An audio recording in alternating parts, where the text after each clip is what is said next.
So ngayon ang ating topic ay prepare the ground. No? Sino dito na merong kamag-anak na ang trabaho ay magsasaka? Isa lang? Meron kayo, pero hindi nyo alam. Sino dito ang naka-experience na pumunta sa bukid para magtanim? Wala. Kaawa naman yung generation nyo, ang boring. Kami kasi, ang lolo namin ay magsasaka. So, we are from the Rizal province. So, ako noon, ang trabaho ko, kada tanghali, pag nandun ako sa bahay ng lola ko, wow, bahay ni lola, no? Pag nandun ako sa bahay ng lola ko, ako yung nagdadala nung tanghalian dun sa lolo ko sa farm. So, nakikita ko yung kung paano niya ginagawa yung pagtatanim, paano nagsisimula, no? Paano yung pag-ani, tapos ano yung susunod. And it's not a very easy job. Diba? Kaya nga nabuo yung kanta na magtanim ay di biro, maghapong nakayuko. Diba? So, totoo yun. No, napakahirap yung pagtatanim. And it's the same thing, walang nagsasabi sa atin na madali ang pag-share ng Word of God. Diba? Maraming hindrances, marami tayong hindi kayang gawin, no, when it comes to sharing the Word of God. Kaya nga, ating pag-aaralan itong topic na to so that we would be prepared. Kasi yung ating theme for the year 2023 is each one bring one. So, mukhang ang iba ay hindi pa nakaka-take off dun sa each one bring one. Kaya sabi, we're going to prepare your ground. Okay? So if you have your Bibles with you, please open with me in the book of Jeremiah, chapter 4, verse 3. Okay. So, tatlong version yung babasahin natin, no? Simula dun sa malalim hanggang sa pinaka mababaw. So, sabi sa King James Version, nung Jeremiah 4, verse 3, "For thus said the Lord to the men of Judah and Jerusalem, break up your fallow ground and sow not amongst thorns." So, lipat tayo sa New International Version. So, ito daw yung version na young professional. Ayan. Sabi dito, "This is what the Lord says to the people of Judah and to Jerusalem, break up your unplowed ground and do not sow among thorns." Doon naman sa version ng mga young people, yung NLT, New Living Translation. Sabi dito, "This is what the Lord says to the people of Judah and Jerusalem, plow up the hard ground of your hearts. Do not waste your good seed among thorns." Ayan. So, di ba? Mas madali. So, sabi, kapag ikaw daw ay isang magsasaka, alam mo daw kung ano yung dapat gawin bago ka magtanim. Di ba? Sino dito ang merong garden sa bahay? Sino yung may garden? Kahit yung kapiraso lang, di naman kailangan yung parang sa palasyo na ano. So, di ba?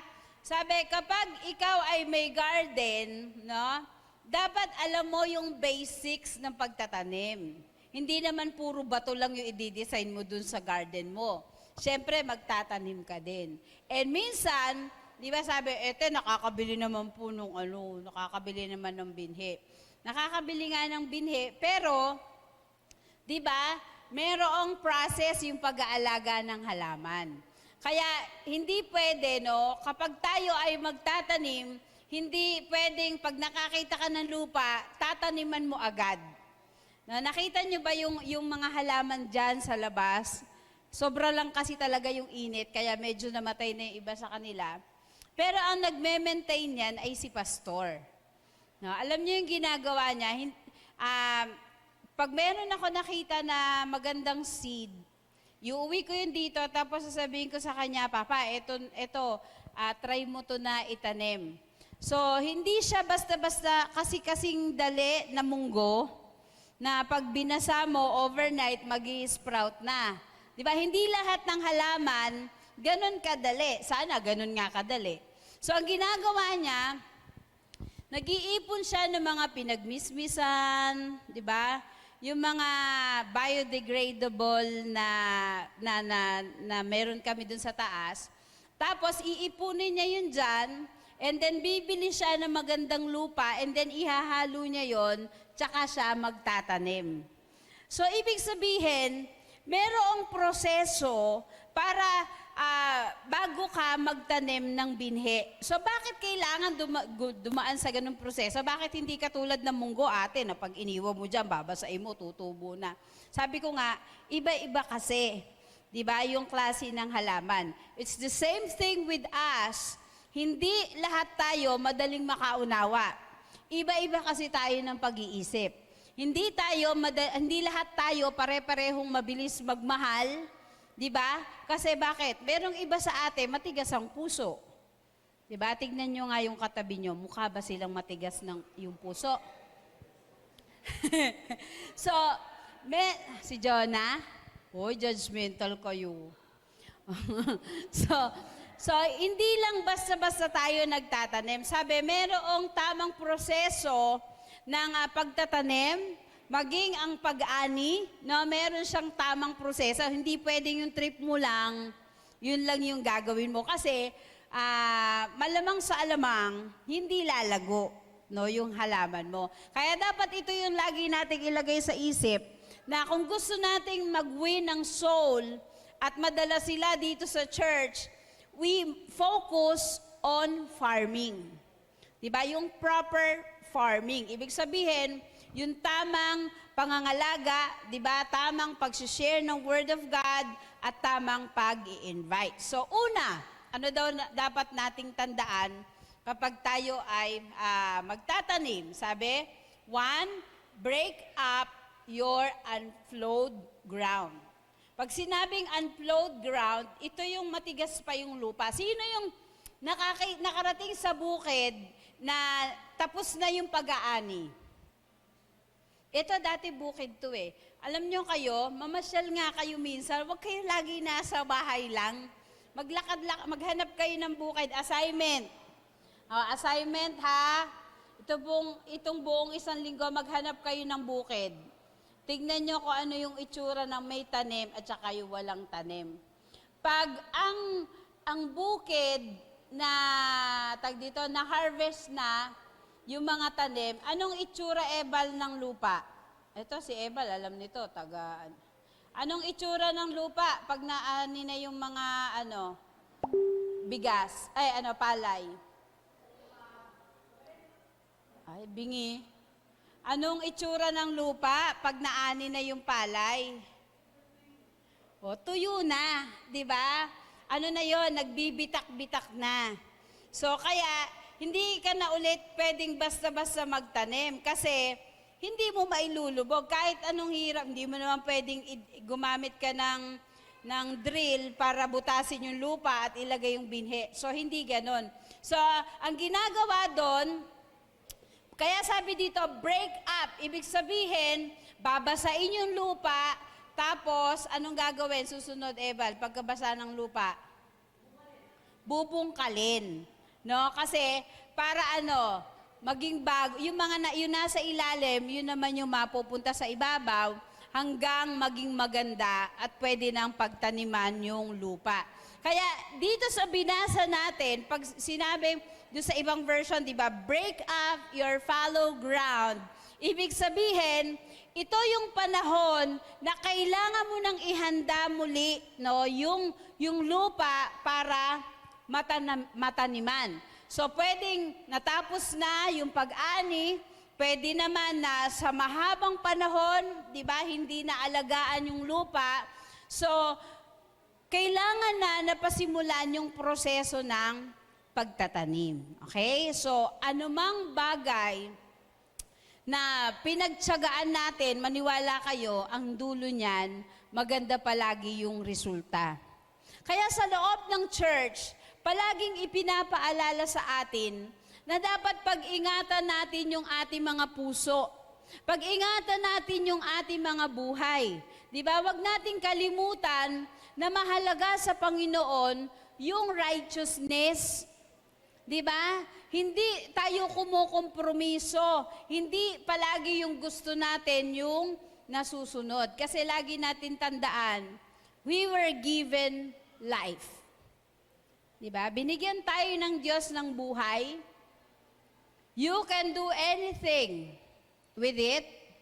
Pero, sa paggamit mo sa buhay mo, huwag mawawala sa isip mo na darating ang panahon, haharap ka sa Diyos at magbibigay ka ng sulit kung paano mo ginamit yung buhay na ipinagkatiwala niya sa'yo. Di ba? Sa pagdating ng panahon, kung matatapos na yung ating panahon dito sa lupa, tayo ay nagpupunta sa church, tayo ay nagagabayan ng salita ng Diyos, itinuturo sa atin kung paano tayo mamuhay, no? So nasa sa atin yon kung ating susundin o hindi. Pero lagi, wag nating kalilimutan. Sabihin mo sa katabi mo, wag mong kalilimutan na pag natapos ang buhay natin dito sa lupa, kailangan nating magsulit sa Diyos. Di ba? Lord, ganito ko po ginamit yung buhay na ibinigay mo sa akin. Ngayon, tatanungin ko kayo. Kung tayo ba ay haharap sa Panginoon ngayon, pero wag kayong excited ha, halimbawa lang to. Wala muna ma-excite. Baka kasi gusto nyo meron na ba ditong gusto makaharap na ang Panginoon? O di ba, wala pang excited, no? Wag muna kayo excited, halimbawa lang, no? Ngayon tayo ay haharap sa Panginoon at tinanong tayo, paano mo ginamit yung buhay na ibinigay ko sa iyo? Ang tanong, anong isasagot mo?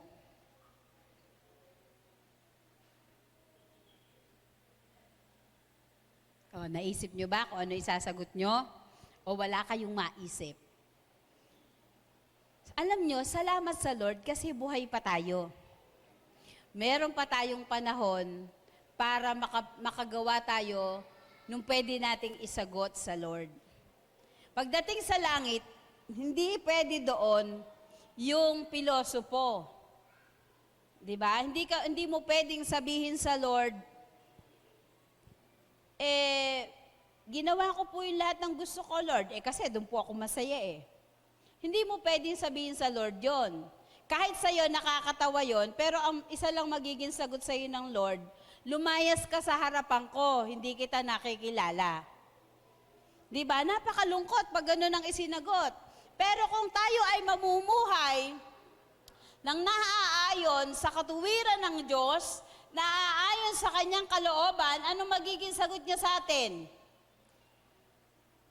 Mabuti at tapat na alipin, pumasok ka sa kagalakan ng iyong Panginoon. Yun yung magandang maisasagot sa atin ng Panginoon. But, the condition is, dapat maging tama yung ating pamumuhay. Kaya mahalaga, no? Kasama doon sa pag-cultivate ng ground. Yung ground dito, nagre-represent sa puso ng bawat isa sa atin.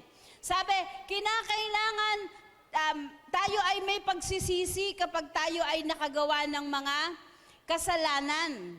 Diba?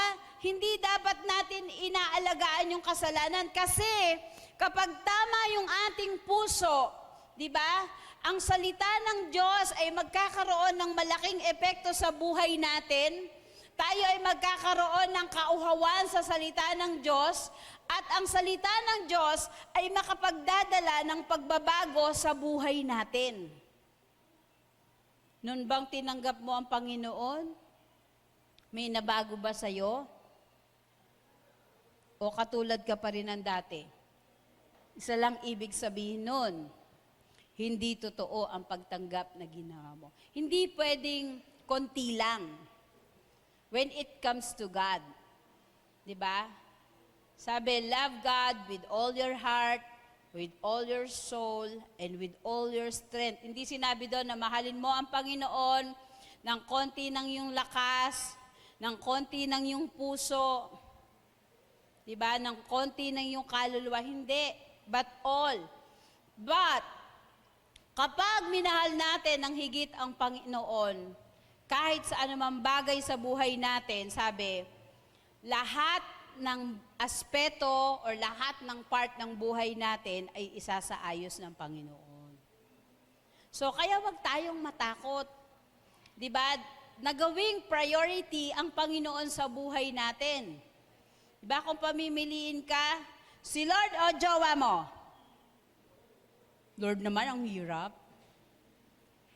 Diba? O, si Lord o yung kotse mo? Yeah, mag-iisip ko pa. So, if you chose God, no? You put Him at the top of your priority, ang Lord na magsasaayos ng lahat ng bahagi ng buhay mo. Kaya nga, kung yung buhay natin sa hinaba-haba ng panahon, hindi natin naihanda yung ating puso, di ba? Hindi natin yan diniligan ng salita ng Diyos. Hindi natin nilakaran ang katuwiran ng Panginoon. Ito na yung panahon para i-break natin yung hard or unplowed ground of our hearts. No, kailangan natin yun. Kailangan i-break siya para ang salita ng Diyos na tinatanggap ng ating puso ay maging effective sa ating buhay. Alam nyo, kapag nagkaroon ng totoong repentance yung bawat isa sa atin, kapag na-break no, yung matigas na puso, sabi, yung salita ng Diyos ay madali na itatanim sa ating puso, at yung mga alalahanin natin sa buhay, yung ating mga concerns, kahit yan ay dumating, hindi aalisin yan yung mabuting binhi na nahasik sa puso natin. Bakit maraming tao ang napakadali sa kanila na umalis sa church pag marami ng problema? Di ba? Pag nabigo, pag hindi sinagot nung nililigawan, naalis na sa church. Pag merong ipinag-pray tapos hindi tinugon ng Lord, ayaw nang pumunta sa church, ayaw na mag-pray. Di ba? It's because hindi kasi na linis, no? Hindi humingi ng tawad doon sa mga kasalanan. Kaya yung puso natin, it remains unplowed. Di ba? Nananatiling matigas. No? Hindi matamnan ang salita ng Diyos. Kahit gaano kadami na yung narinig na preaching, wala nang dating. No? Kaya nga, si Jeremiah, yung ating binasa, tayo ay pinaalalahanan na kinakailangan para daw matamnan ng binhi, na mabuting binhi yung ating puso, kinakailangan ay alisin natin yung mga nagiging hadlang. So, di ba? Try nyo nga magtanim no, sa garden nyo ng puro weeds. Ano yung weeds? Yung mga damo, di ba? Yung mga panirang tanim. Hindi ka magtatanim na magulo yung yung garden mo. 'Di ba? Kailangan linisin mo muna. It's the same thing sa puso ng bawat isa sa atin. Kinakailangan maging malinis ito para matamnan na mabuting binhi. 'Di ba? Kung gusto mo mag-put up ng garden, kailangan ayusin mo muna 'yon. Alisin mo yung mga magiging hadlang para lumago yung halaman mo. Kung kailangan mong dagdagan yung lupa, di ba? Para maging ready siya na mapagtamnan. Kaya alam nyo, sa Bible, yung repentance, it is a very serious matter. No, hindi lang siya dapat narinig natin at kapag tayo ay nagkasala, kailangan natin na maghingi ng tawad. Tapos pag naghingi tayo ng tawad, parang utang na loob pa ng Lord na humingi ka ng tawad. Ayan Lord nagsorry na ako. Di ba? When you ask for God's forgiveness, kinakailangan maging sincere ka. Di ba? Kasi kung hindi, ang puso mo ay matatamnan ng salita ng Diyos, pero wala tong magiging effect sa'yo. It's just planting a plant, tapos namatay lang. So, it is a waste of time and effort. Nagsayang ka lang ng oras at panahon. So, you have to plow your ground. Diba? Buhusan mo yan. You have to always pray and ask for God's forgiveness. Pangalawa, prepare your heart. So, kapag lagi ka nagbabasa ng Bible, makikita mo doon na napakahalaga ng kondisyon ng puso sa Panginoon. Diba? God does not look in our outward appearance, but He looks in our heart. Kaya nga, kahit gaano tayo kaganda sa labas, pero mali yung ating puso, alam ng Panginoon yan. Kahit mabuti yung ating sinasabi, pero hindi yun ang laman ng ating puso, alam din yan ng Panginoon. Kaya sabi sa James, chapter 1, verse 21, therefore get rid of all filth and the evil that is so prevalent, and humbly accept the word planted in you, which can save you. Yung salita ng Diyos na natatanim sa ating puso, sabi, ito ay maaaring makapagligtas sa atin. Why? Ito ang magtuturo sa atin kung paano natin makakamit ang kaligtasan mula sa Diyos, kung paano tayo makakapunta sa langit, kung paano tayo makakalakad sa kalooban ng Panginoon. Yung mababang na version niyan, so sabi, so get rid of all the filth and evil in your lives, and humbly accept the word of God has planted in your hearts, for it has the power to save your soul. Kaya nga, di ba, ang salita ng Diyos may kapangyarihan yan.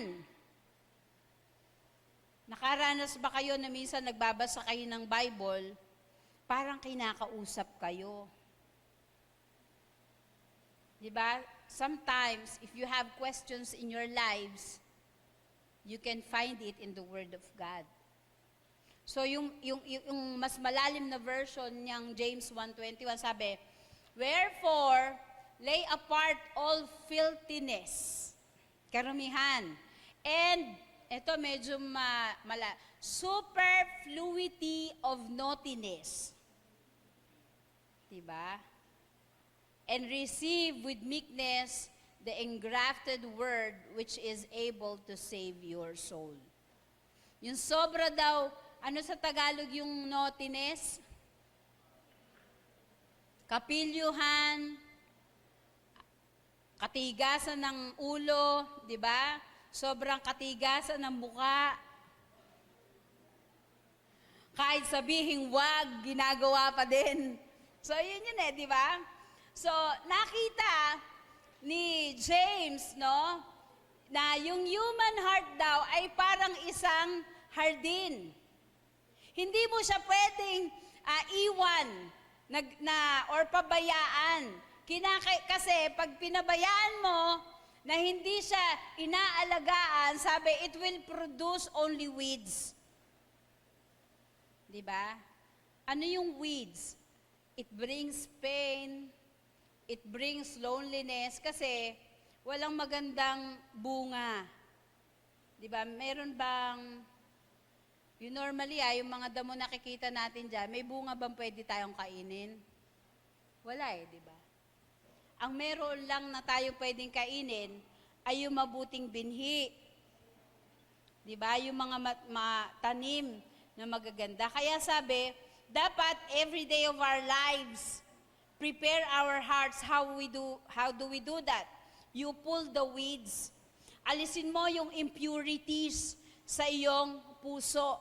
Punuin mo ito ng salita ng Diyos. So yung phrase dun sa huli nating binasa na superfluity of naughtiness, ito ay nagpapakita daw ng garden na marami ng weeds na hindi mo na makontrol. Ibig sabihin, marami ng kasalanan, marami ng bagay na ginagawa that is against the will of God, hindi na mapigilan. Kaya yung puso natin, kahit tayo punta, napansin nyo ba, kahit punta tayo ng punta sa church, wala nang pagbabagong nagagawa sa atin yung salita ng Diyos. Kahit na naririnig natin na sinasabi na mahalaga sa Panginoon ang pagtitipon, okay lang sa atin na wala sa church. Kahit sinasabi na mahalaga na tayo ay manalangin, magbasa ng Bible, wala na yung effect sa puso natin. Why? Kasi marami ng weeds. There are so many filthy things na pumapalibot o nag-o-occupy dun sa ating puso. Kaya wala na tayong pakailam dun sa mga bagay na may kaugnayan sa Diyos. So when we say filthiness, no, sa Greek, ito daw ay tumutukoy sa moral defilement or impurity. Kaya sa marami, di ba, okay lang na may mangyari kahit hindi pa kasal.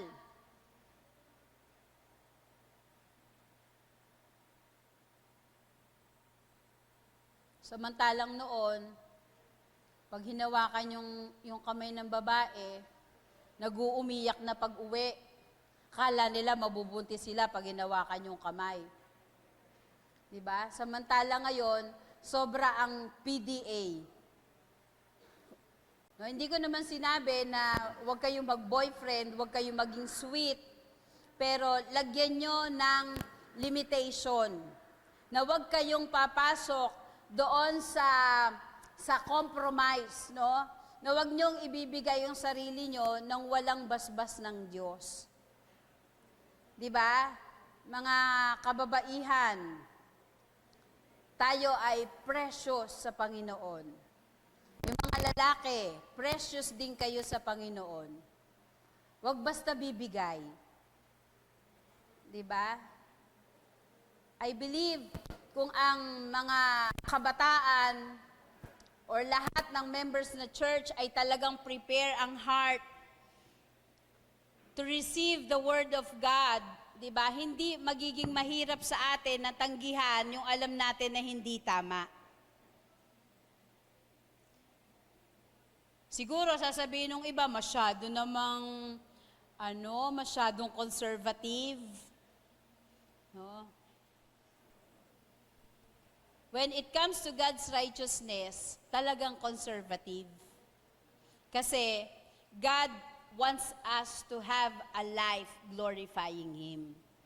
And wag nating kalilimutan, darating ang panahon na tayo ay haharap sa Diyos and we must have a good report. Alam nyo, kapag ang puso natin ay punong-puno ng weeds, sabi, wala daw yan pinagkaiba dun sa tenga na punong-puno ng, ano nga yun?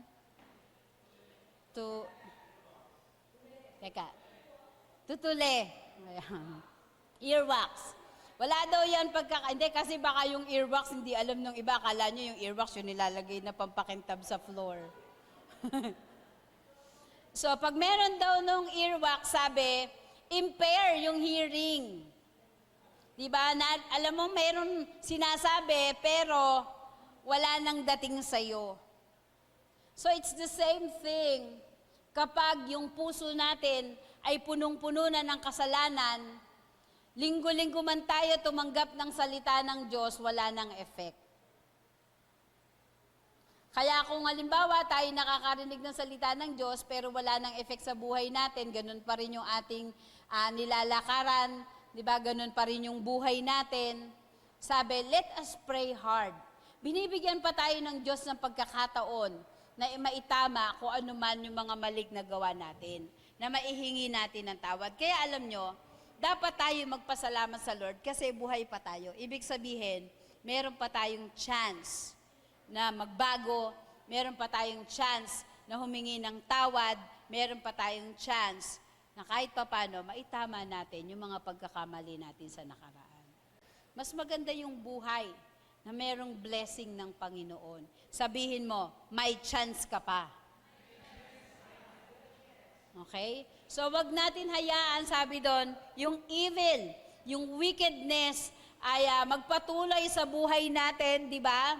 Yung wickedness, sabi, it pertains to sin that is deliberate or determined. Ibig sabihin, kahit alam mong mali, ginagawa mo pa rin. Di ba?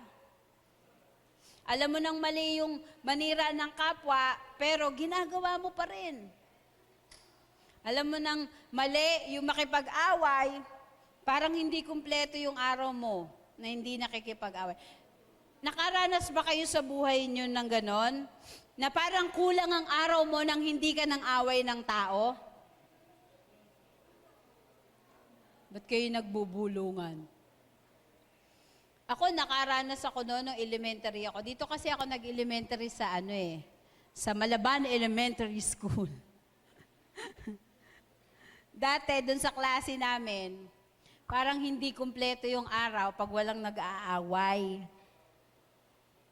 Madalas noon, ako dun sa batch namin, medyo matangkad pa ako. Medyo ito pala si Dean Ay, kaklase ko yung nanay ni Dean. Tanong mo sa nanay mo kung gaano ako kabait. Noon, hindi masaya yung klase pag walang away. Kaya ginagawa nila, kahit hindi magkakaaway, pinag-aaway nila. So, ang gagawin, syempre, kami naman, hindi kami patatalo, maghahamunan kami. Di ba yung bahay namin sa tapat? Yung katapat niyan, sa likod, bukid yon, wala pa mga bahay. Doon kami nagsasabunutan. Kaya minsan, uuwi ako sa amin, tanggal yung isa kong butones. Tapos yung kaaway ko, walang natirang butones. So, ganun ang buhay namin noon. Kaya nga, hindi, yung mga pero alam nyo, dumarating yung time, na parang nasasanay ka na sa pakikipag-away, hindi masaya. So, anumang bagay na alam mo na mali, hindi yan masaya. Kaya dapat yung mga kasalanan doon sa puso natin, sabi, minsan iniingatan natin yan ng pagkatagal-tagal, hindi man yan natin ma-express outwardly, di ba? Or itago man natin yan, sabi, alam yan ng Panginoon. Alam ng Diyos, lahat ng ginagawa natin ng bulgar at in secret. Kaya sabi, napakahalaga, na pagsisihan natin yung ating mga kasalanan para maging prepared yung ating puso para sa salita ng Diyos. Yung kanina, yung superfluity of naughtiness, sabi sa Greek word, ito daw ay tumutukoy na sa abundance or excess. Ibig sabihin, sobra-sobrang kasamaan na yung idinudulot ng kasalanan sa atin. Wala na tayong iniisip na maganda para sa iba. Diba? Kapag yung crush mo, may crush na iba, umiisip ka ng paraan para masira yung crush ng crush mo dun sa crush niya. Diba? Chichismis ko nga to. Sa trabaho, diba? Kung yung posisyon nung katrabaho mo, gusto mo, gagawin mo, sisirain mo yung katrabaho mo sa boss mo para hindi siya ma-promote, ikaw yung ma-promote. So, iyon na yung mga masasamang gawain na hindi dapat nananatili sa atin kasi kapag inalagaan natin yung kasalanan sa buhay natin, sabi, binabawasan nito yung ating kauhawan sa salita ng Diyos, at dinidiliman nito yung ating mga pag-iisip. Kaya, di ba may mga tao, kahit anong paliwanag mo, hindi nila maintindihan. Kulang na lang iuntog mo na. Why? Kasi, clouded na yung isip nila dahil sa kasalanan. Kaya napakahalaga na tayo ay magabayan ng salita ng Panginoon. We always prepare our hearts, no, for the Word of God. Sabi sa 1 Thessalonians chapter 2, verse 13, and we also thank God continually because when you received the Word of God, which you heard from us, you accepted it not as a human word, but as it actually is the Word of God, which is indeed at work in you who believe. Kaya pag meron nagdadala sa atin ng salita ng Diyos, di ba? At tinamaan tayo sa salita ng Panginoon, wag natin sabihin, kasi alam naman ito yung buhay ko. Diba, alam naman ni Pastor Ayame yung sitwasyon ko. Hindi ganon. Kasi the word that we bring to you, diba, during our services, are the words of God we prayed for bago dumating yung Sunday. We really prayed, Lord, ibigay niyo po sa amin yung mensahe na kailangan ng yung mga anak. Kaya alam nyo, kapag tinamaan kayo sa mensahe, ibig sabihin nun, kinakausap ka na ng Lord. Kasi sabi ko nga sa inyo, kahit hindi nyo i-express outwardly yung inyong mga ginagawa, alam yan ng Panginoon. Kahit ginagawa mo yan ng sikreto, alam yan ng Panginoon. Iniisip mo pa lang, alam na yan ni Lord. Sabi mo sa katabi mo, alam na yan ni Lord. So, paano natin ihahanda? Yun daw, how do we prepare the soul of our hearts for God's Word? Una, sabi, by repenting of our sins. Sabi sa 1 John 1:9, if we confess our sins, He is faithful and just to forgive us our sins and to cleanse us from all unrighteousness. Kapag tayo ay nagkamali, wag mo nang alagaan yan. Yang kasalanan, hindi bine-baby yan. Kasi parang tiyanak yan, kakainin ka. Diba? Kapag ikaw ay nagkamali, you go to God's presence and ask for God's forgiveness. And sabi ng salita niya, He is faithful and just na patatawarin ka. Kaya alisin natin yung mga kasalanan, alisin natin yung moral filth, di ba? Yung mga masasama nating ginawa, iniisip na makakaapekto para ang salita ng Diyos ay matanggap natin, di ba, ng buong buo. Para magabayan tayo ng salita ng Diyos, para hindi mapuno ng wax yung ating ears. Diba? Bakit natin kailangan gawin yon? Kasi habang tumatagal, dapat mas lumalalim tayo spiritually. Hindi yung habang tumatagal ka sa church, lalo kang bumababaw, lalo ka naging matampuhin. Diba? Naalala ko nun si Mark Lee, dun sa grupo ng mga inakay, kasi naman itong mga inakay na to, inakay na mambubuli itong mga to eh. Diba? Napakalalakas ng pang-asar niyan. Kung gusto nyo matrain kayo sa mga asar, sumama kayo dito sa mga to. Pag ginagalit niya mga yan si Mark Lee, nagwo-walk out talaga yan, iniiwan kami. Alam niyo yun, yung nasa kalagitnaan kayo ng kasiyahan, bigla siyang tatayo, aalis, kami, wala na magsasalita, magkakatingin na lang kami nila Jonard. Laging pikon na pikon niya kay Ebal, tsaka kay Jonard. Pareho to kasing dalawang to eh. Pero, habang tumatagal yung panahon, nasanay na siya. Kaya kahit ano na sabihin sa kanila ng mga kasama niya, wala na siyang pakailam. Tatawa na lang siya. So you see, dapat merong development tayo, may changes. No? Habang kayo ay lumalaki, you should learn to adjust. Wag yung pag may nang bully sa inyo, pupunta kayo sa isang tabi, pangit daw ako. Diba? Pag ganun tayo, magiging mahina kang nilalang. Always remember, hindi tayo ginawa ng Diyos na mahinang nilalang. Sabi ng Bible, we are fearfully and wonderfully made. Kaya kung sabihin ng iba, pangit ka, malabo mata nun. Kasi sabi ng salita ng Diyos, we are fearfully and wonderfully made. Hindi ka man maganda sa paningin niya, okay lang yun. Diba? Basta wag lang ikaw yung papangit ang tingin mo sa sarili mo. At least you still have two persons in this world na maganda yung tingin sa'yo. Ikaw at ang nanay mo. Diba? Meron pa rin. So, dapat spiritually, ganun din tayo. Tumatatag tayo. Hindi yung pag pinagsabihan ka ng sa leader mo, ayaw mo na pumunta sa church.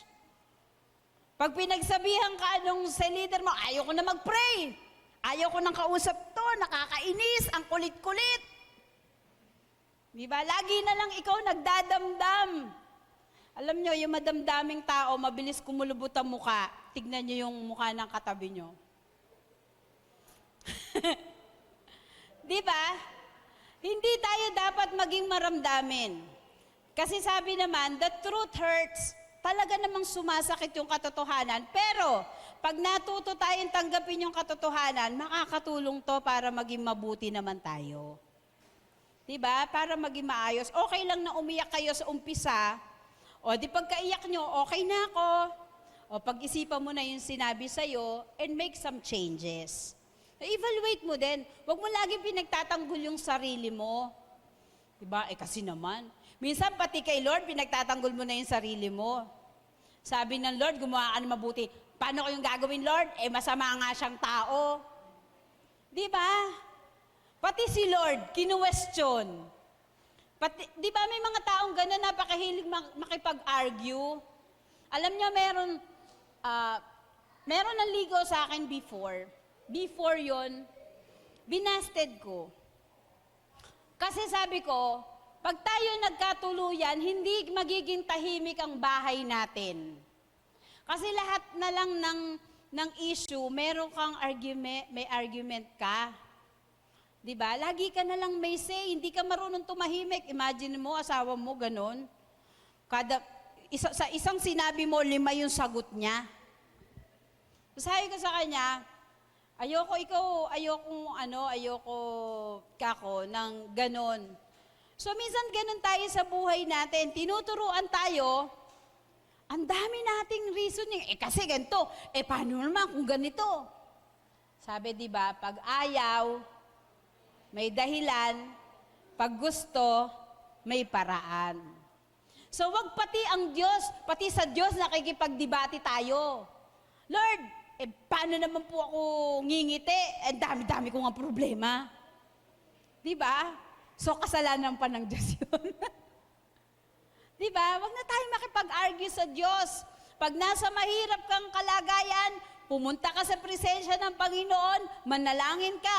Pag nalulungkot ka, makinig ka ng magagandang music. Diba? Sasaya yung buhay mo.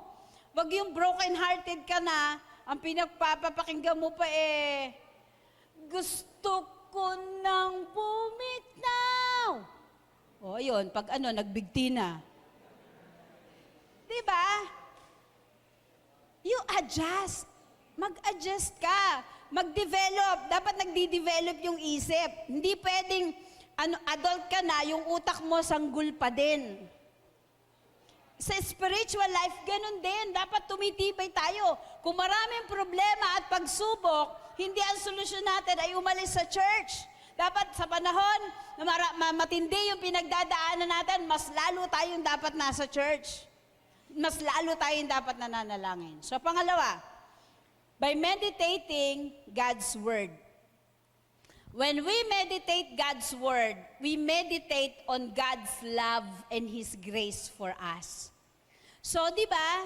So, through that, yung ating hard heart ay lumalambot kasi nauunawaan natin na kahit hindi tayo karapat-dapat, ibinigay ng Diyos yung buhay niya para sa atin. Sabi sa Jeremiah 4:3, di ba dun sa binasa natin, this is what the Lord says. Basahin nga natin ito sa Tagalog. Jeremiah 4:3. Andiyan na ba?